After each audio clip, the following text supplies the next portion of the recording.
ငွေကြေးဥစ္စာအရန်ကျွယ်ဝပြီးတော့မှအရန်လှပတဲ့အမျိုးသမီးတွေ၃ယောက်ဟာသူတို့ရဲ့ holiday နားရက်တရက်မှာသူတို့မြင့်နဲ့နေတဲ့နေရာတနေရာကိုတွားပြီးတော့မှ picnic ထွက်ကြပါတယ်ပျော်ပွဲစားထွက်ကြပါတယ်အဲ့တော့သူတို့ဟာစားတောက်ပြီးတဲ့အခါမှာတော့မြစ်ထဲကိုရေဆင်းပြီးတော့မှဆော့ကြပါတယ်အဲ့ဒီချိန်မှာသူတို့ရဲ့လက်တွေဟာမြစ်ထဲမှာပေါ်နေပါတယ်ပုံရိပ်အနေနဲ့ပေါ်နေပါတယ်ဒီချိန်မှာအမျိုးသမီးတစ်ယောက်ကစပြီးတော့မှငါရဲ့လက်ကအလှဆုံးပဲလို့ပြောလိုက်တဲ့အခါ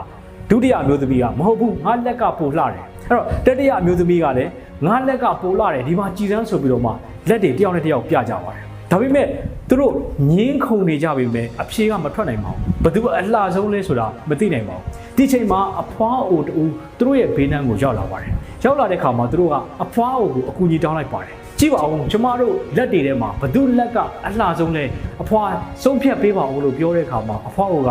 ကအဝေးကြီးကလာရတာအရန်ကိုဘိုက်စာနေပြီးရေထဲစာနေတယ်အရန်လည်းပင်ပန်းနေတယ်အဲ့တော့အဖွားကိုအရင်ဆုံးစားစရာလေးပေးပါလားစားစရာလေးစားပြီးပြီဆိုလို့ရှိရင်တော့အစာပြေသွားလိမ့်မယ်အစာပြေသွားရင်ဆုံးဖြတ်ချက်ပေးနိုင်ပါလေဆိုပြီးတော့ပြောလိုက်တဲ့ခါမှာအဲ့ဒီထဲကအမျိုးသမီးတွေကဒါလေးမေးတာကိုဘာလို့စားစရာတွေလာတောင်းနေရတာလဲဆိုပြီးတော့မှပြန်ပြောပါတယ်ဒီတော့အဖွားကြီးလည်းစိတ်ကြီးလည်းညစ်ညှိုးငယ်သွားပြီးတော့မှထွက်သွားဖို့လုပ်ပါတယ်ဒီအချိန်မှာလေထဲမှာအလုံလုံနေတဲ့အမျိုးသမီးကသူတို့ဖြစ်နေတာတွေကိုလှမ်းမြင်လိုက်ပါတယ်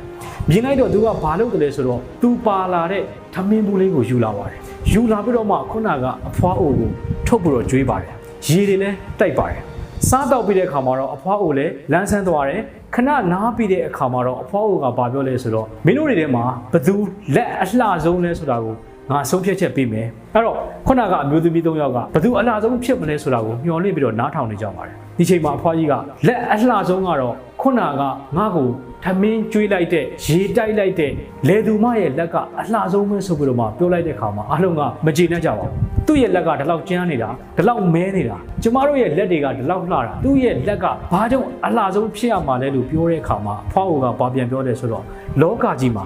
သူများတွေလိုအပ်နေတဲ့အချိန်မှာပေးကမ်းတတ်တဲ့လက်ကောင်းတာတွေလှုပ်တတ်တဲ့လက်တီသာအလှဆုံးဖြစ်တယ်မင်းတို့တွေမှာစားစရာတောက်စရာတွေအများကြီးရှိတယ်ဒါပေမဲ့ငါ့ကိုမင်းတို့လက်နဲ့ကျွေးခဲ့တာမရှိဘူးဒီတော့မင်းတို့ရဲ့လက်တွေဒီဘာတွေပဲဝတ်ဆင်ထားဘလို့ပဲလှအောင်လှုပ်ထားလှပတဲ့လက်တွေမဟုတ်ဘူးဆိုပြီးတော့ပြောလိုက်ပါတော့တယ်ဒီအကြောင်းအရာတွေကနေပြီးတော့အခုဒီဗီဒီယိုကိုကြည့်နေတယ်ကျွန်တော်ရဲ့လူငယ်တဲ့မိတ်ဆွေကိုကျွန်တော်ကဘာပြောချင်တာလဲဆိုတော့ကျွန်တော်တို့တွေလူတွေနဲ့ပေါင်းသင်းတဲ့အခါမှာသူတို့ဘာတွေဝတ်ထားသလဲသူတို့ဘလို့အသုံးဆောင်တွေဝတ်ထားသလဲဘလို့ပုံစံမျိုးရှိသလဲဆိုတာကိုကျွန်တော်တို့ကကြည့်ပြီးတော့ပေါင်းပါတယ်တကယ်တမ်းပြောရရင်တော့သူတို့ဘာတွေလုပ်တယ်လဲဆိုတာကိုကျွန်တော်တို့ကြည့်ပြီးပေါင်းရပါလိမ့်မယ်သူတို့လူတွေပေါ်မှာဘယ်လောက်ထိအောင်အကျိုးပြုတယ်လဲလူတွေပေါ်မှာသူတို့ဘယ်လောက်ထိအောင်ပေးကမ်းတတ်တယ်လဲဆိုတာကိုကျွန်တော်တို့ကကြည့်ရပါလိမ့်မယ်အဲ့တော့စကားပုံတစ်ခုရှိပါတယ်ကျွန်တော်တို့လှတဲ့သူတိုင်းဟာစိတ်ရင်းမကောင်းဘူးလေစိတ်ရင်းကောင်းတဲ့သူတိုင်းကတော့လှကြပါတယ်တဲ့အဲ့တော့ကျွန်တော်တို့ကဘာလုပ်အောင်လဲဆိုတော့ပေးကမ်းတတ်တဲ့လူတစ်ယောက်ဖြစ်ဖို့လူတွေရဲ့အကျိုးကိုပြုနိုင်တဲ့လူတစ်ယောက်ဖြစ်ဖို့လိုပါတယ်ကို့မှာ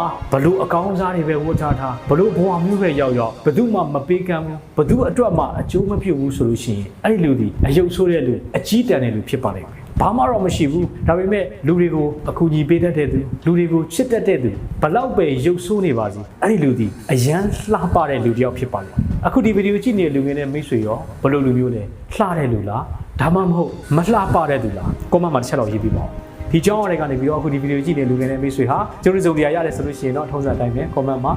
yes ဆိုရေးပြပါဦးဒီဗီဒီယိုကိုဆုံးဖြတ်ကြည့်ပေးတဲ့အတွက်ကျေးဇူးအများကြီးတင်ပါတယ်ကျွန်တော်တို့ကိုမြန်လေးအောင်ပါ